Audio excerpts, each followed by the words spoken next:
Assalamualaikum warahmatullahi wabarakatuh. Bismillahirrahmanirrahim. Alhamdulillahirabbil alamin. Wa bihi nasta'inu ala umuri dunya waddin. Wassalatu wassalamu ala asyrofil anbiya'i wal mursalin sayyidina Muhammadin wa ala alihi washabihi ajmain. Amma ba'du. Perkenalkan, nama saya Irfan Devayuda. Pada kesempatan kali ini saya akan menjelaskan tentang studi Al-Quran, di mana studi Al-Quran ini dibagi menjadi 11 bab yang sudah kita pelajari terlebih dahulunya.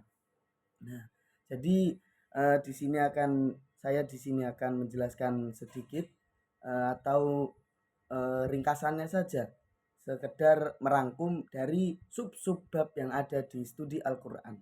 Nah, karena pada saat ini saya melaksanakan tugas atau UAS dari mata kuliah studi Al-Quran.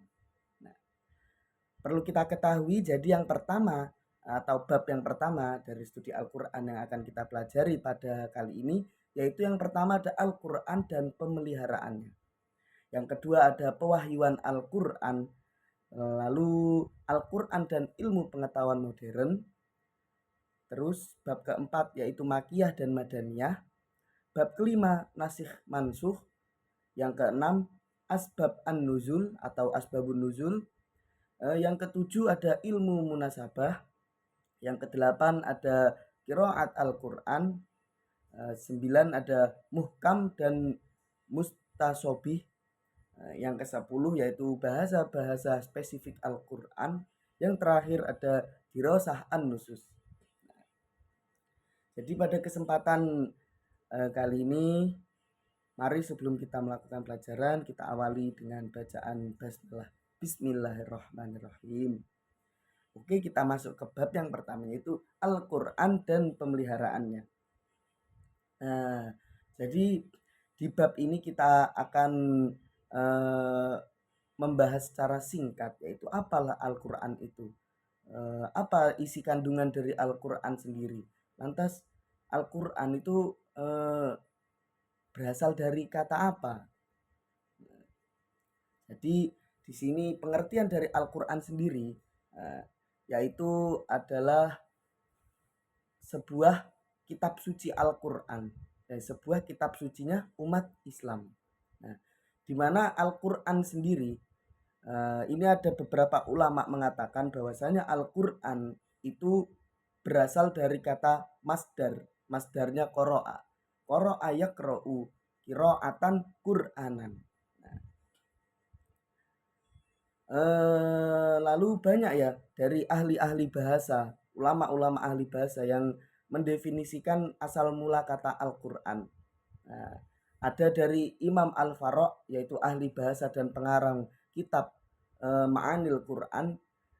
Beliau berpendapat bahwasanya Al-Quran itu berasal dari kata Al-Qoro'in, jamaknya dari Qorinah, yang berarti petunjuk. Nah, karena apa kok beliau mengatakan seperti itu? Karena Al-Quran sendiri adalah pedoman atau petunjuk bagi umat Islam, khususnya umat Islam, akan tetapi Al-Quran sendiri itu adalah petunjuk bagi umat manusia.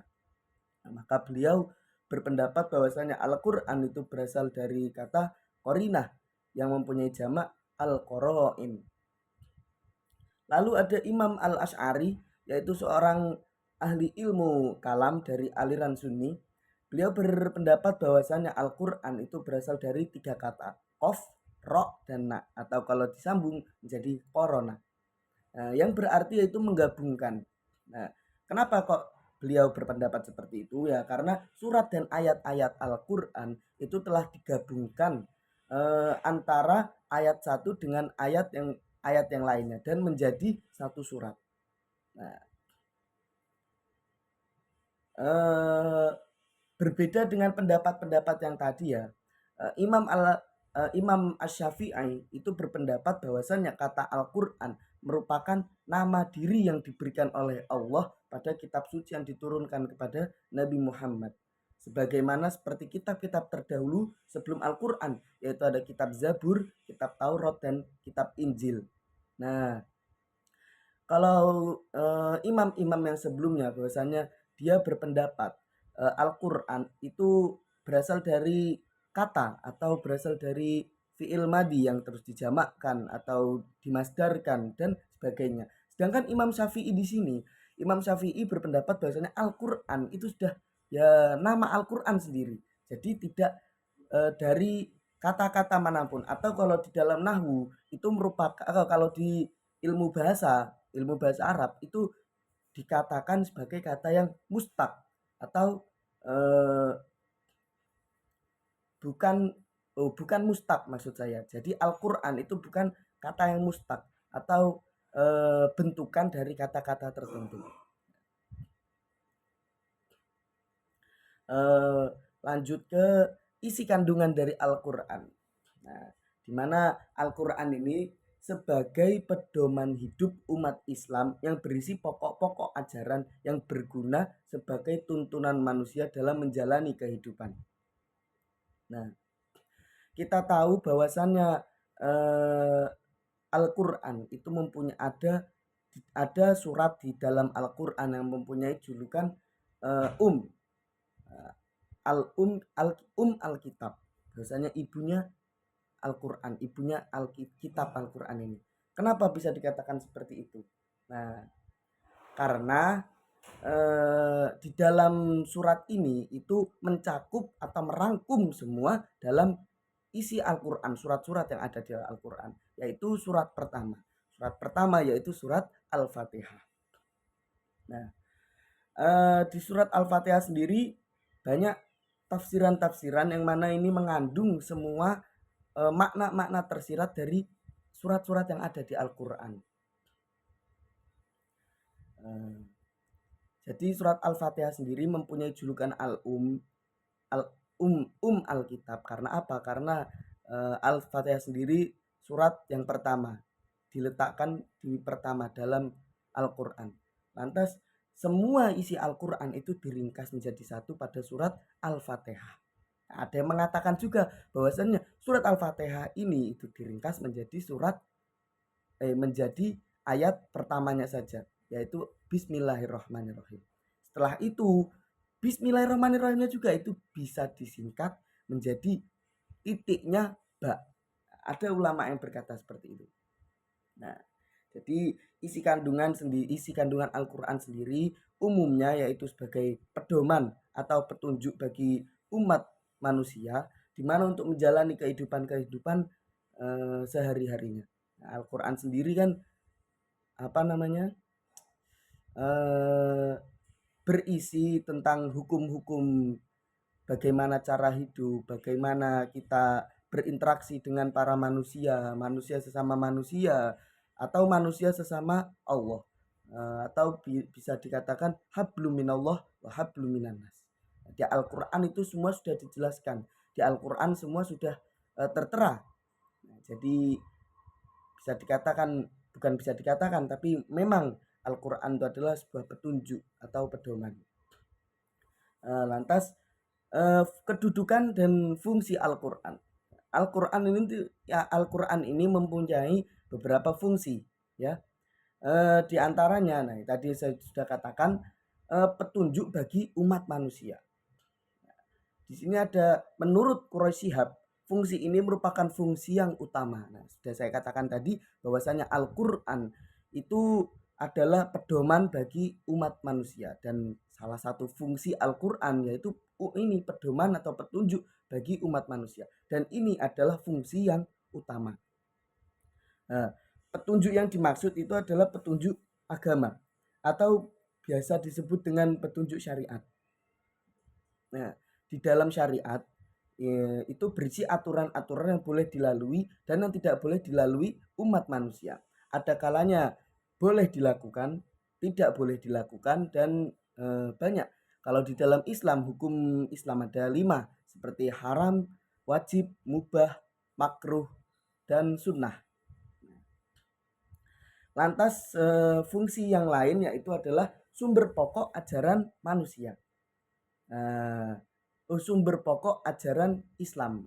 Islam sendiri itu mengambil sumber-sumber hukum atau sumber pokok ajarannya dari Al-Qur'an, di mana setelah Al-Qur'an yaitu ada hadis. Nah, Al-Quran tidak hanya berisi ajaran yang berkaitan dengan hubungan manusia dengan Allah atau hablum minallah, tetapi Al-Quran itu juga mengajarkan tentang sosial ekonomi, akhlak moral, pendidikan, kebudayaan, politik, dan sebagainya.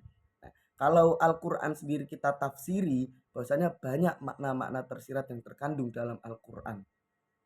Nah, selanjutnya yaitu fungsi Al-Quran, yaitu bukti kebenaran Nabi Muhammad SAW.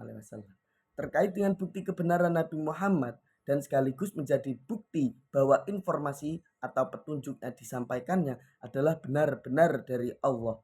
Nah, kenapa kok seperti ini? Karena pada zamannya Nabi Muhammad itu banyak orang-orang yang berlomba-lomba untuk membuat syair-syair, membuat syair lah. Nah, ketika Nabi Muhammad lahir, Nabi Muhammad ini diberikan mukjizat yaitu Al-Quran. Al-Quran sendiri itu adalah mukjizatnya Nabi Muhammad. Nah, setelah orang-orang tahu bahwasanya Nabi Muhammad diturunkan atau dituruni Al-Quran oleh Allah Subhanahu wa taala, di mana Al-Quran sendiri ini adalah bahasa yang mana bukan bahasanya manusia, melainkan bahasa Tuhan.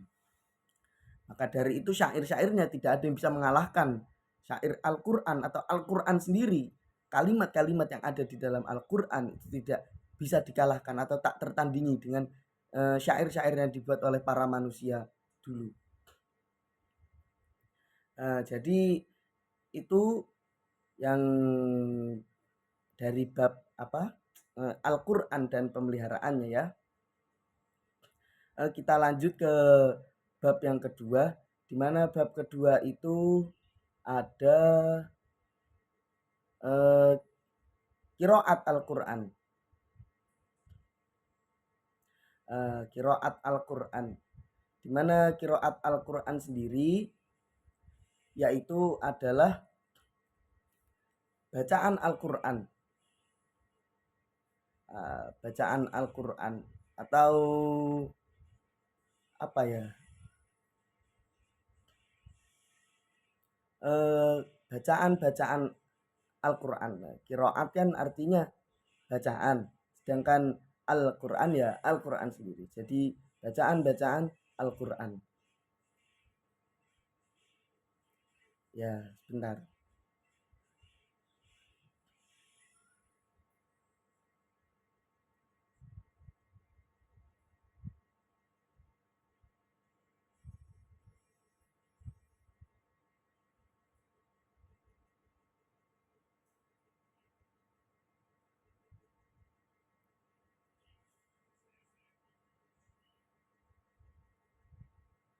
Nah, jadi bab yang kedua yaitu adalah pewahyuan Al-Quran. Maaf, salah. Pewahyuan Al-Quran di sini itu menjelaskan arti dari pewahyuan sendiri, terus pewahyuan Al-Quran. Nah, kalau kita membahas tentang pewahyuan Al-Quran, kita tidak lepas dari yang namanya nuzulul Al-Quran. Nuzulul Al-Quran yaitu adalah turunnya Al-Quran. Di mana pewahyuan Al-Quran sendiri itu tidak lepas dari nuzulul Quran, yang mana nuzulul Quran ini adalah kajian atau proses penyampaian Al-Quran, di mana penyampaian ini sampai kepada beliau Rasul.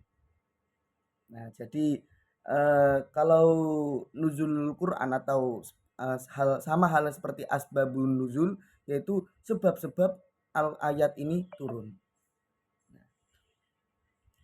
Perlu diketahui bahwasannya kondisi bangsa Arab dulu ketika Al-Quran turun, banyak ya, sebelum Al-Quran turun dan sesudah Al-Quran turun itu banyak perubahan. Seperti halnya situasi politik. Nah, kita ambil contoh yaitu situasi politik, di mana situasi politik pada bangsa Arab, situasi politik pada bangsa Arab, kondisi bangsa Arab pada saat Al-Quran turun, yaitu Jazirah Arab terletak di wilayah geografis yang sangat terisolasi baik dari sisi daratan maupun lautan. Nah, Kekaisaran Bizantum dan Kekaisaran Romawi Timur dengan ibu kota Konstantinopel merupakan bekas Imperium Romawi dari masa klasik pada permulaan abad ke-7. Wilayah imperium ini meliputi Asia Kecil, Syria, Mesir, dan bagian tenggara Eropa hingga Danube. Nah, perebutan kekuasaan ini itu sudah terjadi sebelum beliau Nabi Muhammad lahir.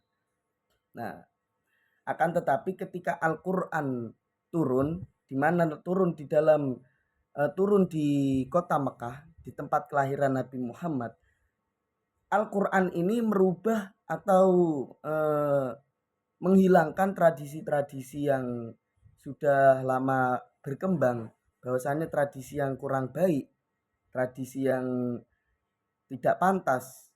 Nah, ketika Al-Qur'an ini turun, tradisi-tradisi seperti itu hilang. Seperti yang tadi tentang politik, bahwasanya sebelum adanya Al-Qur'an, politik-politik di bangsa Arab itu sangat tidak terkontrol atau tidak terarah. Ketika Al-Qur'an turun dengan yang membawa Nabi Muhammad, pada saat itu juga Nabi Muhammad menyiarkan tentang Islam.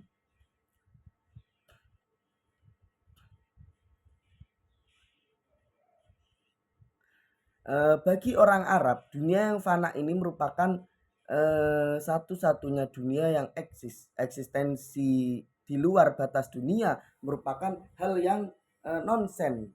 Sebagaimana surat Al-Jathiyah ayat 24 dan Quran surat Al-An'am ayat 29. Sekalipun dipandang realistik tentang kehidupan di muka bumi ini, namun mereka memiliki konsepsi pesimistik yang berimplikasi jauh menjangkau dalam kehidupan padang pasir. Karena itu pengajaran terhadap kenikmatan duniawi dilakukan dengan segala macam cara, mulai dari penjara khalifah-khalifah, dagang, dan suku-suku lemah, hingga praktik-praktik ekonomi yang eksploitatif dan tidak bermoral. Nah, ini adalah merupakan fenomena umum di Arab sebelum Al-Quran turun. Jadi pewahyuan Al-Quran sendiri itu adalah dimana studi atau pembelajaran bahwasanya bagaimana tentang kondisi-kondisi bangsa Arab sebelum Al-Quran turun, bagaimana suasana atau ya seperti itulah.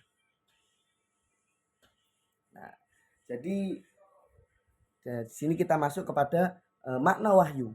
Jadi makna wahyu itu antara lain, yang pertama ada bentuk komunikasi yang dijalin antara sesama manusia atau antara Tuhan dan makhluknya.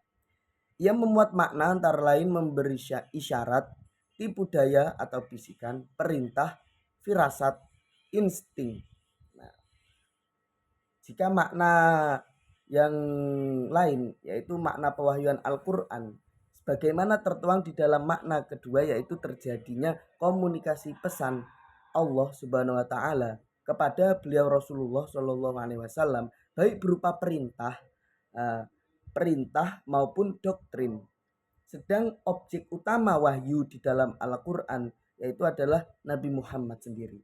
Sebagaimana ayat-ayat berikut, yaitu Quran surat Ar-Ra'd ayat 30, terus Quran surat As-Saba dan Quran surat An-Na'am. Nah, tujuan wahyu atau tujuan Al-Quran, tujuan wahyu diturunkan. Nah, kalau di dalam Quran surat Yunus ayat 2, yaitu menjelaskan bahwa kami, ini Allah Subhanahu wa taala ya, di dalam Quran surat Yunus ayat 2, yang insya Allah artinya bahwa kami mewahyukan kepada seseorang laki-laki di antara mereka, berilah peringatan kepada manusia dan gembirakanlah orang-orang beriman bahwa mereka mempunyai kedudukan yang tinggi di sisi Tuhan mereka. Nah, jadi sekilas itu dari pewahyuan Al-Quran ya. Jadi kesimpulannya bahwasanya pewahyuan Al-Quran sendiri itu adalah seluk beluk atau proses bahwasanya wahyu itu diturunkan. Kita lanjut ke bab yang ketiga, yaitu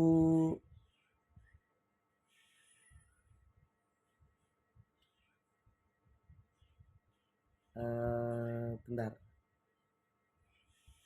Nah, bab yang ketiga adalah Al-Quran dan ilmu pengetahuan modern. Nah, kita bahwasanya sudah tahu ya, bahwasanya Al-Quran itu sudah menjelaskan bahwasanya sejak Nabi Adam diciptakan dan sampai hari kiamat tiba. Al-Quran sendiri itu bukan hanya berisi tentang ilmu-ilmu agama, ilmu-ilmu syariat, ilmu-ilmu yang berkaitan dengan agama. Akan tetapi di dalam Al-Quran juga itu mengandung ilmu-ilmu yang mana ilmu-ilmu ini juga terdapat pada ilmu pengetahuan modern. Nah, ilmu pengetahuan modern sendiri itu kan bisa kita ketahui setelah zaman modern pada saat ini. Nah, seperti halnya kita tahu ada planet-planet lain selain bumi, terus tata surya atau astronomi yang kita pelajari pada saat ini, lantas tentang pengetahuan-pengetahuan alam dan sebagainya. Nah, di dalam Al-Quran sendiri itu sudah dijelaskan, sudah tertera.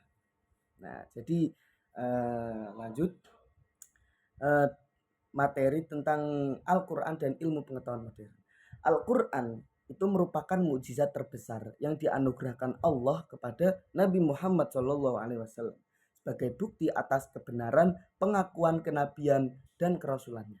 Al-Quran nampak pada tantangan Allah terhadap orang-orang Arab untuk membuat semisal Al-Quran, namun mereka tidak bisa membuatnya. Padahal mereka orang-orang Arab asli yang mempunyai keahlian dalam menyusun kalimat indah dalam bahasa Arab, atau bisa kita sebut itu syair Arab. Nah, ketika Al-Quran turun, itu banyak orang-orang yang ingin membuat Al-Quran. Seperti halnya cerita yang sudah terkenal, yaitu ceritanya Musailamah Al-Kadzab, di mana Musailamah ini itu membuat Al-Quran atau membuat syair-syair yang menyerupai Al-Quran, akan tetapi tidak bisa karena Al-Quran itu adalah bahasanya Allah, bukan bahasa manusia. Kemujizatan Al-Quran itu bukan semata untuk melemahkan manusia atau menyadarkan mereka atas kelemahannya, melainkan untuk mendatangkan atau tujuan yang sebenarnya adalah untuk menjelaskan kebenaran Al-Quran sendiri dan Rasul yang membawanya. Jadi mukjizat Al-Quran itu bukan semata-mata untuk melemahkan manusia atau menjadikan manusia itu tahu akan kelemahannya, bukan seperti itu. Akan tetapi Al-Quran itu untuk menjelaskan kebenaran Al-Quran sendiri dan Rasul yang membawanya. Nah, adanya isyarat-isyarat ilmiah, nah ini jadi hubungan antara Al-Quran dan ilmu modern ya. Adanya isyarat-isyarat dalam Al-Quran menunjukkan bahwa tidak ada pertentangan antara agama dan ilmu pengetahuan. Nah, turunnya ayat Al-Quran yang pertama, turunnya Al-Quran ayat pertama yaitu surat Al-Alaq ayat 1-5 itu menunjukkan bahwasanya betapa besar perhatian Al-Quran terhadap ilmu. Nah, Iqra artinya adalah bacalah. Pada surat Al-Alaq ayat pertama itu bunyinya Iqra bismi rabbikal ladzi khalaq. Iqra, bacalah. Nah, bahwasannya kita sering belajar ya dari kecil, dari TK sampai kuliah, bahwasannya kunci menjadi pintar yaitu belajar, dan caranya belajar yaitu membaca. Iqra, bacalah. Di dalam Al-Quran, nah ini terdapat banyak ayat-ayat yang membicarakan tentang prinsip ilmu pengetahuan yang sesuai dengan perkembangan teori-teori ilmu pengetahuan modern. Di antara ilmu pengetahuan antara lain yaitu ilmu astronomi, ilmu pengembangan langit, lalu ada ilmu tentang jumlah-jumlah atau ilmu tentang yang ada di alam kita, menjelaskan tentang alam seperti ada di lautan maupun di daratan.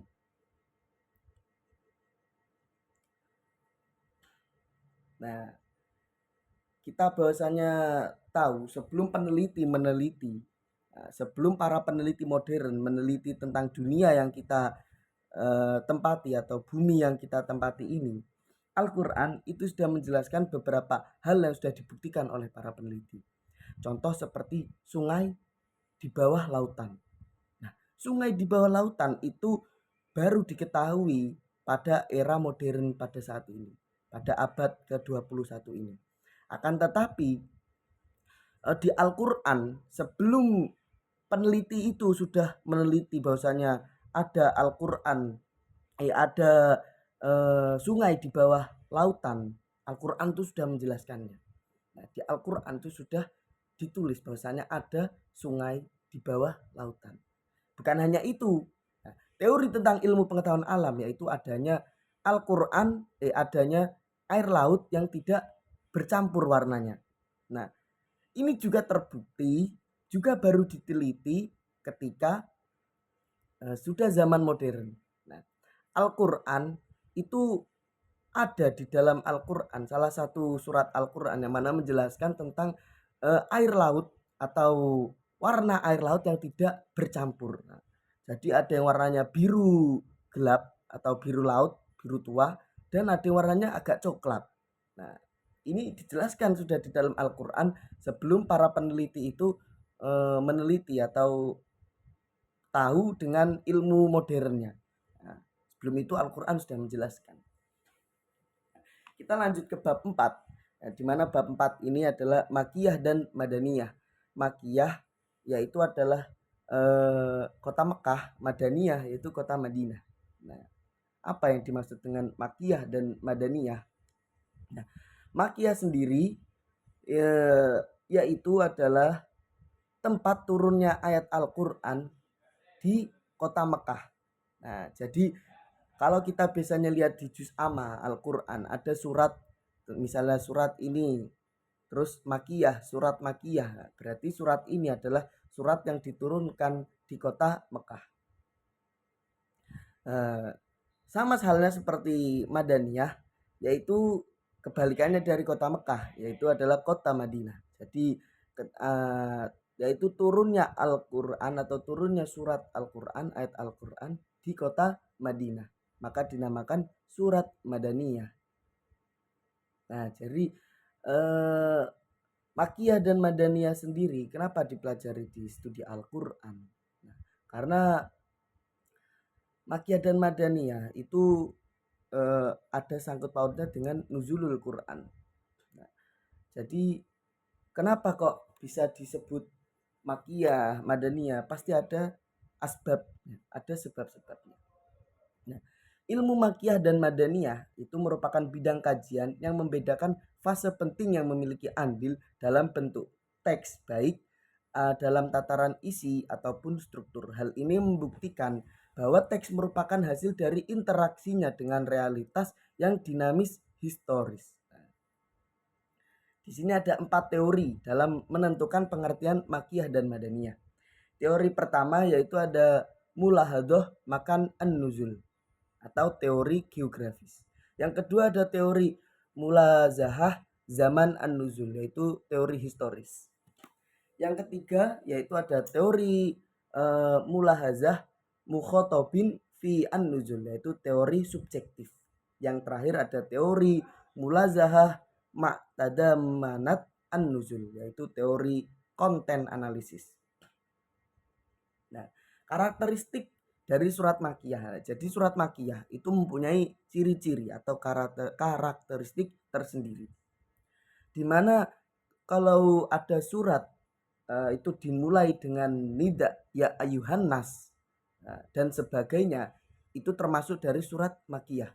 Ciri-ciri atau karakteristik surat Makiyah yang menggunakan ya ayuhan nas. Nah, ini nanti kebalikannya dari surat Madaniyah. Lalu ada di dalamnya terdapat lafal kalla. Di dalamnya kalau ada surat yang mana di dalamnya terdapat lafal kalla, itu masuk ke dalam karakteristik surat Makkiyah. Terus di dalamnya terdapat ayat-ayat sajadah. Nah, ayat-ayat sajadah itu kebanyakan atau di dalam surat Makkiyah itu terdapat ayat-ayat sajadah. Lanjut, di permulaan terdapat di permulaan terdapat huruf-huruf tahaji.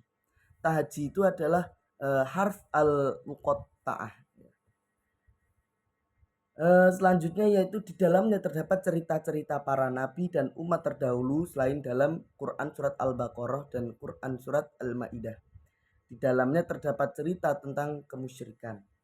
Terus di dalamnya terdapat keterangan adat istiadat orang kafir, orang musyrik yang suka mencuri, merampok, membunuh, mengubur hidup-hidup anak perempuannya dan sebagainya. Lalu ada di dalamnya berisi penjelasan tentang bukti dan argumentasi tentang konsepsi ketuhanan atau ketauhidan. Lantas ada memuat prinsip-prinsip moral dan peranata sosial yang agung dan bersifat universal dan inklusif. Memuat nasihat dan ibarat dalam aneka kisah. Tadi sudah berisi nida, yang mana nidanya itu ya ayyuhan nas. Antara lain seperti contoh lain itu ya ayyuhal kafirun, ya nabi Adam, ya bani Adam, wahai anak turun Nabi Adam. Nah, itu salah satu atau antara lain dari ciri-ciri atau karakteristik dari surat Makkiyah. Lanjut ke karakteristik dari ayat dan surat Madaniyah. Nah, yaitu antara lain yang pertama ada memuat hukum pidana. Di mana ayat atau surat Madaniyah itu memuat hukum pidana. Jadi kalau di Makkiyah itu kebanyakan al-kisah atau kisah-kisah dan menjelaskan tentang ketauhidan. Sedangkan pada surat Madaniyah atau surat yang diturunkan di kota Madinah itu karakteristiknya spesifik ke tentang syariat-syariat atau tentang hukum-hukum. Nah, seperti ini ada memuat hukum pidana, lantas ada memuat hukum faraid. Nah, faraid itu adalah ahli waris. Terus ada berisi izin jihad fisabilillah. Terus keterangan tentang karakter orang-orang munafik. Terus berisi hukum-hukum ibadah, berisi hukum muamalah, berisi hukum munakahat, terus berisi hukum kemasyarakatan, kenegaraan. Lantas ada berisi dakwah, dan nida pada surat Madaniyah itu berbeda dengan nidanya di surat Makkiyah. Di mana Makkiyah itu biasanya ya ayyuhan nas, sedangkan di Madaniyah itu ya ayyuhalladzina amanu. Wahai orang-orang yang beriman.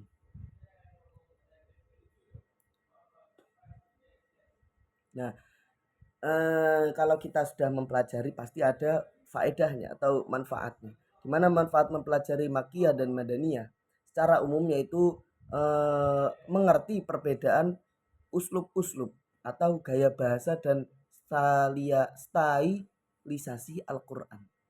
Mengetahui dialektika Al-Quran dengan masyarakatnya dalam transformasi dan konstruksi ideologi masyarakat baru dalam sinaran wahyu ilahi. Lantas ada mudah mengenali ayat atau surat yang turun lebih dahulu dan yang belakangan, dan mudah mengenali ayat atau surat hukum atau bacaannya yang telah mungkin dinasakh atau diganti, dan ayat atau surah yang menasakh. Nah, hikmahnya antara lain yaitu mengetahui hikmah ditetapkan dan diterapkannya suatu hukum. Dengan demikian, maka dapat diketahui tujuan dan cara penepatan serta pelaksanaan hukum Islam atas pertimbangan sosiokulturnya. Nah, jadi Makkiyah dan Madaniyah sendiri kalau secara umum sebenarnya adalah bagaimana turunnya Al-Quran di kota atau di mana. Nah, jadi Makiyah dan Madaniyah. Ya tadi sudah dijelaskan bahwasanya Makiyah itu turunnya Al-Qur'an di kota Mekah. Sedangkan Madaniyah turunnya Al-Qur'an di kota Madinah. Kita lanjut ke bab selanjutnya yaitu bab kelima.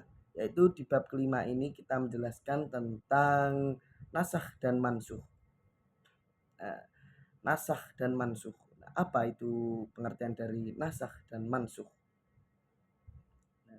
Nasakh dan mansukh sendiri itu ketika kalau pengertian secara gampangannya itu adalah merubah hukum atau merubah ketetapan. Bisa merubah juga bisa menghilangkan.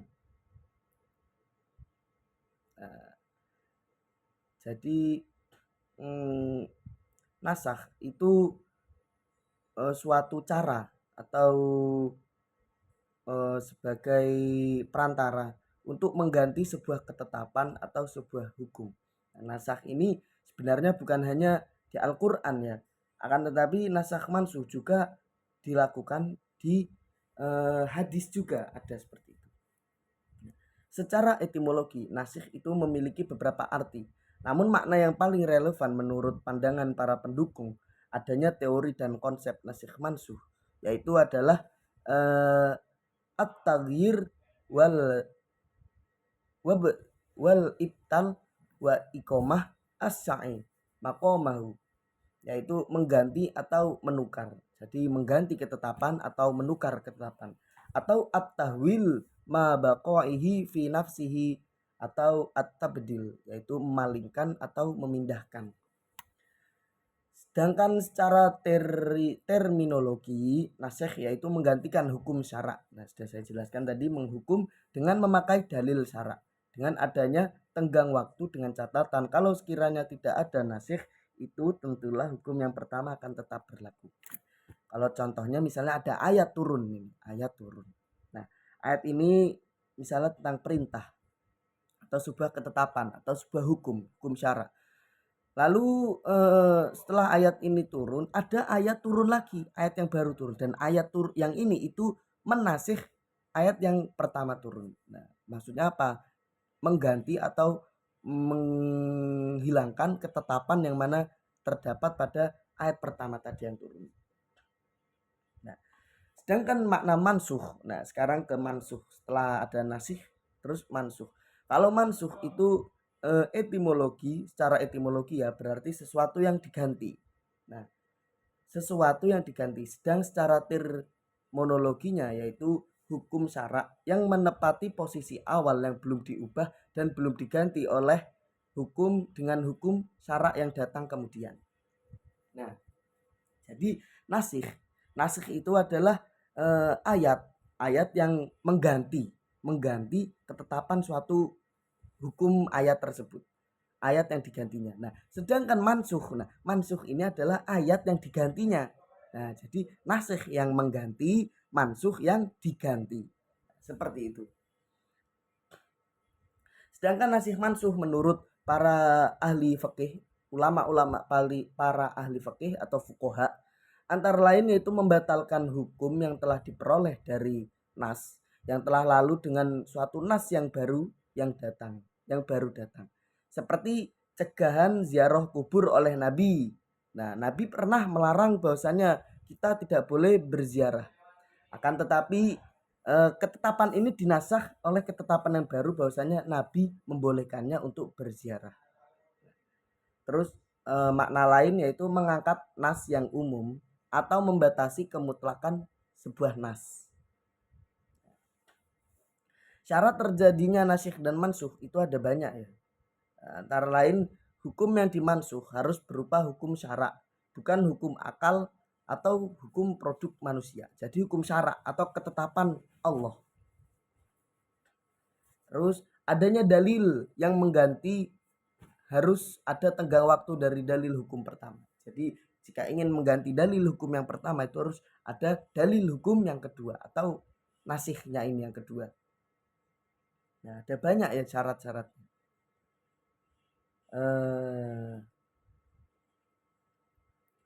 Ada ulama-ulama yang mana menolak teori nasikh dan mansukh, yang memahaminya dalam konteks makna keempat yang dipelopori dari oleh Abu Muslim Al-Asfahani. Nah, banyak ulama-ulama juga banyak yang berpendapat bahwasannya banyak yang berpendapat ada yang setuju dengan teori nasikh dan mansukh dan ada juga yang tidak setuju dengan teori nasikh dan mansukh. Nah, mungkin hanya itu ya dari nasikh dan mansukh. Kita lanjut ke bab asbab an-nuzul, bab ke-6. Nah, di mana asbab an-nuzul yaitu kalau secara bahasa asbab adalah beberapa sebab. An-nuzul adalah turun. Nah, an-nuzul di sini itu merujuk ke Al-Qur'an. Jadi turunnya Al-Qur'an. Kalau digabung menjadi sebab-sebab turunnya Al-Qur'an atau turunnya ayat-ayat Al-Qur'an. Ayat Al-Qur'an itu turun tidak hanya turun gitu saja, akan tetapi mempunyai sebab-sebab di mana sebab-sebab itu yang menjadikan alasan kenapa ayat ini turun atau surat ini turun. Nah, secara etimologi asbab an-nuzul ini terdiri dua kata tadi yang sudah saya sebutkan, yaitu ada asbab dan an-nuzul.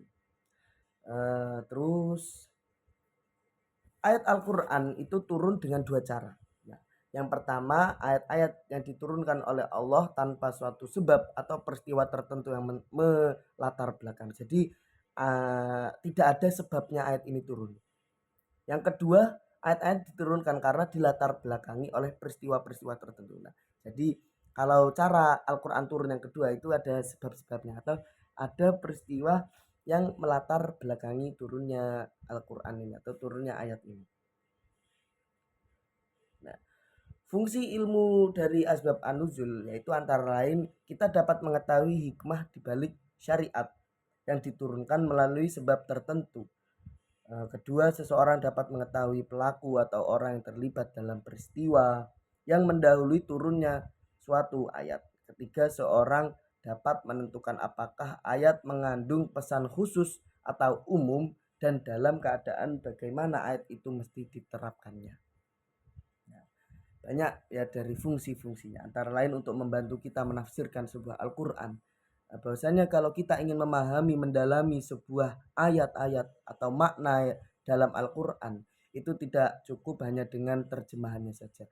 Karena apa? Karena Al-Quran sendiri itu bukan bahasa manusia, yaitu adalah bahasanya Allah Subhanahu wa taala. Al-Quran itu mempunyai makna-makna tersirat, yang mana makna yang tidak dipahami oleh manusia. Nah, dengan apa kita memahaminya itu? Kita tidak cukup kalau hanya memahami dengan sebuah terjemahan saja. Misalnya kalau ada Al-Quran terjemah itu tidak cukup. Akan tetapi butuh yang namanya ilmu nahwu, ilmu syorof, ilmu balaghah, ilmu mantek dan sebagainya. Nah, ini adalah alat-alat pendukung untuk mengetahui tafsiran Al-Quran. Nah, menjadi satu pada ilmu tafsir. Nah, dan asbabub an-nuzul ini juga membantu kita atau alat seperti halnya ilmu nahwu, yaitu untuk memahami sebuah ayat Al-Quran. Nah, mungkin sangat ringkas ya kalau di bab ilmu an-nuzul, bab asbabun nuzul. Nah, sekarang kita lanjut ke bab selanjutnya yaitu bab 7, yaitu ada ilmu munasabah. Nah, ilmu munasabah. Sebentar ya.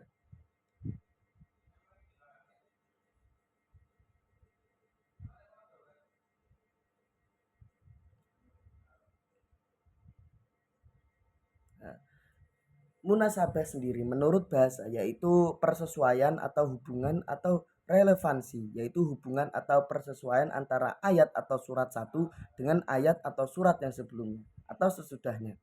Adapun menurut istilah munasabah atau ilmu tanasub al-ayah wa aswar ialah ilmu untuk mengetahui alasan-alasan penertiban dari bagian-bagian Al-Quran yang mulia. Ilmu ini menjelaskan tentang segi-segi hubungan antara beberapa ayat atau beberapa surat Al-Quran. Pengertian ini tidak hanya memiliki makna persesuaian dalam arti sejajar dan paralel saja, melainkan yang kontraksi pun juga termasuk munasabah. Nah, Jadi munasabah yaitu adalah kesinambungan atau ketersambungan. Nah, jadi dengan ayat dari surat lain dengan ayat dari surat lain itu mempunyai kesambungan atau kesinambungan atau persesuaian. Nah, di mana mempunyai hubungan-hubungannya. Kalau secara umum ada 4 hal yang menunjukkan kegunaan dan pentingnya dalam kita mengkaji sebuah munasabah dalam Al-Quran. Yang pertama ada mengetahui korelasi antara ayat dengan ayat atau surat dengan surat untuk membuktikan bahwa Al-Quran merupakan satu kesatuan yang utuh. Nah, apa yang maksud yang dimaksud dengan satu kesatuan yang utuh, yaitu tersusun secara sistematis dan berkesinambungan, walaupun diturunkannya itu terpisah-pisah dalam rentang waktu sekitar 23 tahun. Jadi Al-Quran turun itu selama 23 tahun. Ada ulama yang mengatakan seperti itu, dan ada juga yang mengatakan 22 tahun 2 bulan 22 hari. Ada yang mengatakan seperti itu.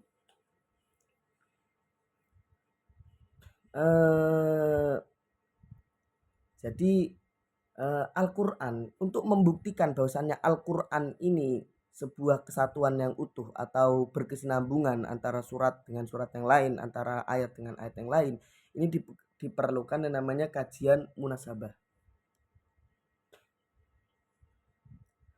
Ilmu munasabah ini akan sangat membantu dalam menafsirkan ayat-ayat Al-Quran. Nah, jadi banyak ya cara atau alat-alat untuk mewujudkan ilmu tafsir, di mana kita tidak boleh sembarangan untuk menafsirkan sebuah Al-Quran.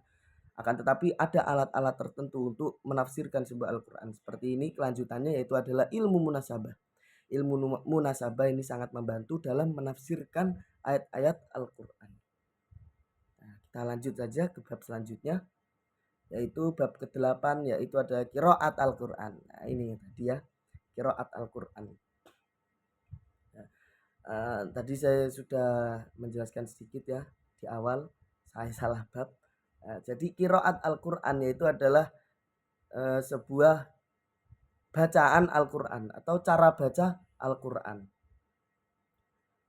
Kita sekarang banyak ya sudah tahu bahwasanya ada qiraah sab'ah, qiraah asyarah, qiraah arba asyarah. Nah, qiraah sab'ah atau yang bisa kita sebut biasanya qiraah 7 atau bacaan 7 imam. Nah, nanti di sini dijelaskan secara singkat saja ya qiraat Al-Quran. Qiraat sendiri itu adalah ilmu tentang cara membaca Al-Quran yang dipilih oleh salah seorang ahli atau imam qiraah. Berbeda dengan cara ulama lain berdasarkan riwayat-riwayat yang sahih sanadnya dan selaras dengan kaidah-kaidah bahasa Arab, serta sesuai dengan bacaan yang terdapat pada salah satu mushaf Utsmani. Para ulama itu menetapkan 3 syarat sah yang diterimanya qiraat. Nah, yang pertama sesuai dengan salah satu kaidah bahasa Arab. Kaidah bahasa Arab seperti ilmu nahwu dan ilmu sorof. Sesuai dengan tulisan pada salah satu mushaf Utsmani walaupun hanya tersirat. Dan sahih sanadnya. Ada banyak ya imam-imam di bidang qiraat Al-Quran. Seperti halnya ada qiraah sab'ah. Qiraah sab'ah ada imam 7. Banyak ya imam 7 itu, bisa nanti kita sharing-sharing lagi. Terus ketambahan imam asyarah. Imam asyarah itu adalah imam-imam yang menjadi panutan pembacaan Al-Quran. Yang 7 tadi ya, 7 tadi. Ketambahan 3 menjadi 10, yaitu imam asyarah. Dan yang terakhir ada imam arba asyarah atau 14. Nah, ini 10 ketambahan 4. Nah, jadi sekilas itu ya dari qiraat Quran, yaitu cara bacanya Al-Quran. Kita lanjut ke bab selanjutnya, yaitu bab 9, ada muhkam dan mutasabih. Muhkam dan mutasabih. Sebentar.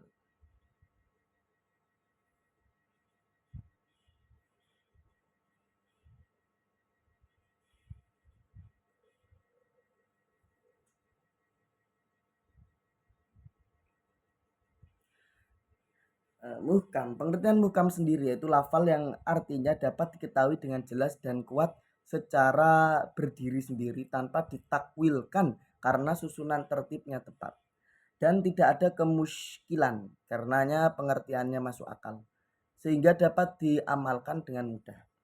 Sedangkan pengertian mutasyabih yaitu lafal Al-Qur'an yang artinya samar sehingga tidak dapat dijangkau oleh akal manusia karena mengandung takwil bermacam-macam.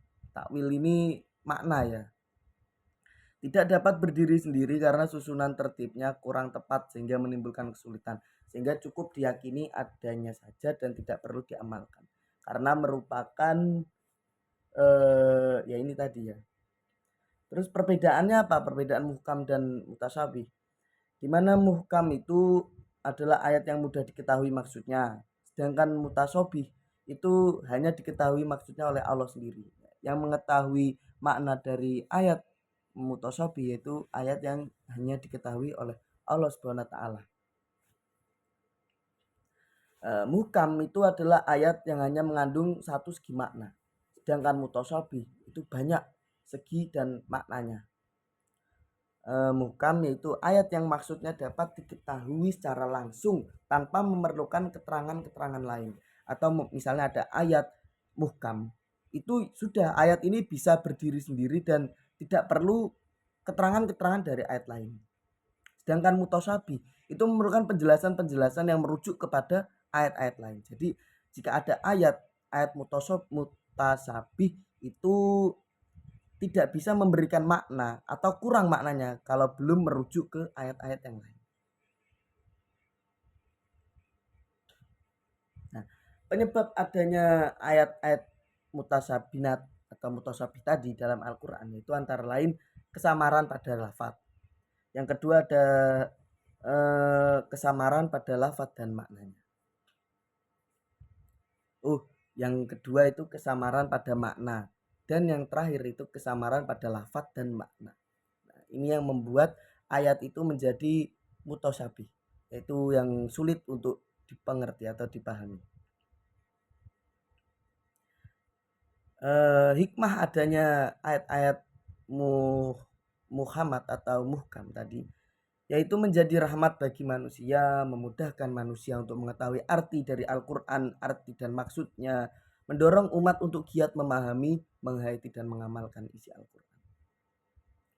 Hikmah adanya ayat mutasyabiah yaitu memperlihatkan kemujizatan Al-Quran, di mana Al-Quran tidak ada yang bisa menyerupainya atau tidak ada yang bisa membuat Al-Quran kecuali ya yang membuat Al-Quran sendiri yaitu Allah Subhanahu wa taala. Terus mendorong pembaca berusaha keras untuk mengetahui makna yang tepat. Nah, kita lanjut lagi ke bab selanjutnya yaitu bab ke-10 yaitu adalah bahasa-bahasa spesifik Al-Quran dalam penyampaian pesan. Nah, Al-Quran itu terdiri dari bahasa-bahasa yang spesifik, di mana bahasa-bahasa ini hanya bisa diucapkan atau hanya bisa dibuat oleh yang kuasa. Nah, jadi bahasa-bahasa di dalam Al-Quran itu beda dengan bahasa-bahasa kita ya. Tadi sudah dijelaskan bahwasanya Al-Quran itu mempunyai makna-makna yang sulit dipahami seperti tadi ya di muhkam. Nah, seperti itu.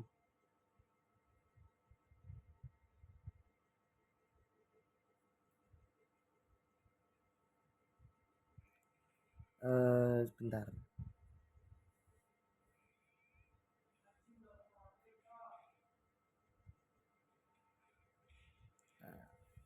Di mana bahasa-bahasa spesifik ini ada istilah yaitu aksam Al-Quran, yaitu kalimat-kalimat sumpah yang ada di dalam Al-Quran, atau biasanya disebut adalah kalimat qasam, yaitu sumpah dalam Al-Quran, seperti contoh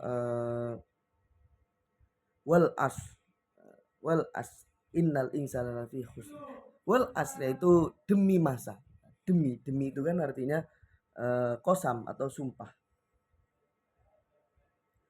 Terus ada istilah lagi yaitu qasas Al-Quran, yaitu qasas adalah pemberitaan Al-Quran tentang keadaan-keadaan umat terdahulu dan kenabian atau nubuat, dan peristiwa-peristiwa yang telah terjadi atau masa lampau ya.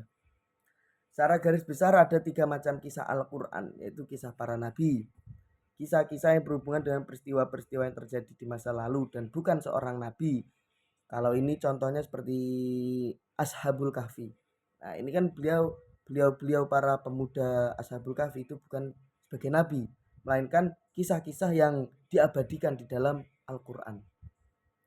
Yang terakhir ada kisah-kisah yang berhubungan dengan peristiwa-peristiwa yang terjadi pada masa beliau Rasul. Nah, ini adalah kisah-kisah yang terjadi pada beliau Rasul, tapi bukan Rasulnya yang terlibat dalam kisah ini. Lantas ada amtal Quran, yaitu menyerupakan sesuatu dengan sesuatu yang lain dalam hal hukumnya dan mendekatkan sesuatu yang abstrak dengan yang indrawi atau konkret, baik dalam bentuk kalimat ataupun ungkapan bebas. Nah, mungkin hanya itu dari bahasa-bahasa spesifik ya. Jadi di dalam Al-Quran itu ada kosam atau sumpah, terus ada kosas, kosos itu atau kisah-kisah, terus ada amtal. Ya, amtal itu tadi menyerupakan sesuatu dengan sesuatu yang lain dalam hal hukum. Kita lanjut ke bab yang terakhir ya, bab 11, yaitu dirosah an-nusus. Dimana dirosah an-nusus di kemarin hari sudah saya terangkan sedikit. Nah, pada kali ini saya akan menerangkannya lagi. Dirosah an-nusus itu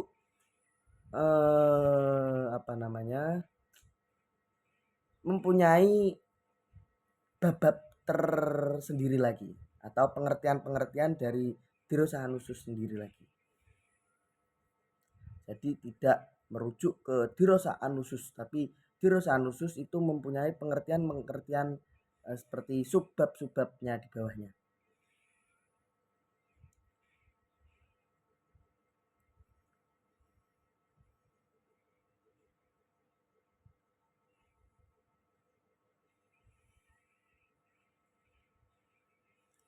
Sebentar.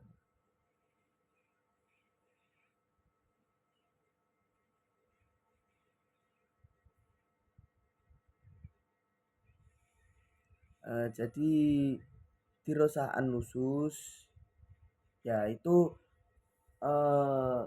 terdapat antara lain ada am, terus ada khos, terus ada muqayyad, mutlak, ada mutlak muqayyad, dan banyak lagi. Nah, kita di sini menjelaskan tentang amnya yang sudah kemarin saya jelaskan, saya akan mengulangi lagi. Am atau umum yaitu adalah lafadz yang menghabiskan atau mencakup segala apa yang pantas baginya tanpa ada pembatasan. Nah, sedangkan khos yaitu khusus, lawan katanya dari am yaitu umum. Khusus adalah lawan katanya am karena ia tidak menghabiskan semua apa yang pantas baginya. Takhsis adalah mengeluarkan sebagian apa yang dicakup oleh lafal am. Mukhassis, nah, ada khas, takhsis, dan mukhassis. Kalau mukhassis yaitu mengkhususkan, yang mengkhususkan. Ada kalanya mutasil antara am dengan mukhassis. Nah, mutasil itu gandeng ya. Jadi ada kalanya gandeng antara am dan mukhassis, tidak terpisah oleh sesuatu hal. Dan ada kalanya munfasil. Munfasilnya artinya terpisah. Ada kalanya terpisah atau kebalikan dari mutasil. Nah, jadi ada am, ada khos, terus dia di sini ada mutlak. Mutlak itu secara bahasa yaitu bebas tanpa ikatan atau tanpa syarat tertentu. Mutlak juga bisa diartikan lafadz-lafadz yang menunjukkan kepada pengertian, tidak ada ikatan batasan yang tersendiri berupa perkataan.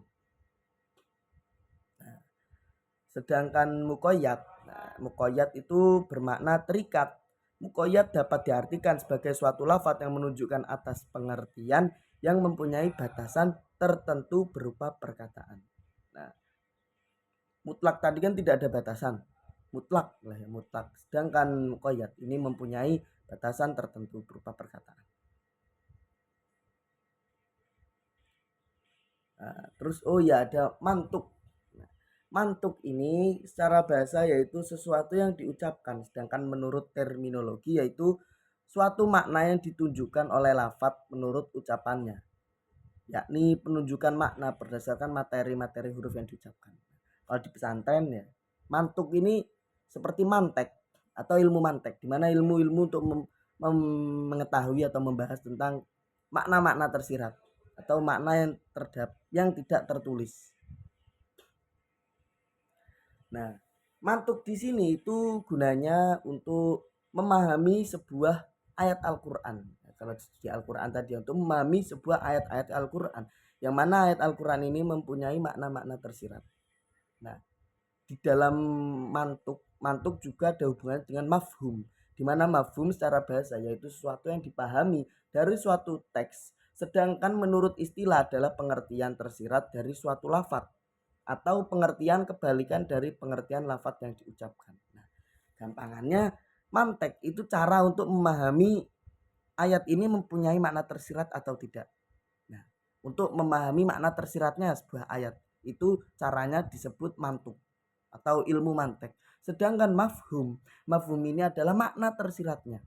Nah, makna tersiratnya. Jadi ketika sudah dicari dengan ilmu mantuk, nah mafhum ini itu yaitu sesuatu yang dipahami dari suatu teks itu. Jadi makna tersiratnya, maknanya yang dipahami dari mantuk tersebut.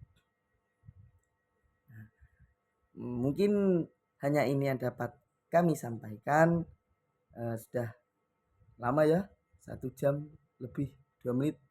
Nah, jadi mungkin hanya ini yang dapat kami sampaikan dari awal hingga akhir. Kami mohon maaf yang sebesar-besarnya. Saya akhiri, wabillahi taufik wal hidayah, amir Rasulillah sallallahu alaihi wasallam, asy-syafa'ah wa tarbiyah. Assalamualaikum warahmatullahi wabarakatuh.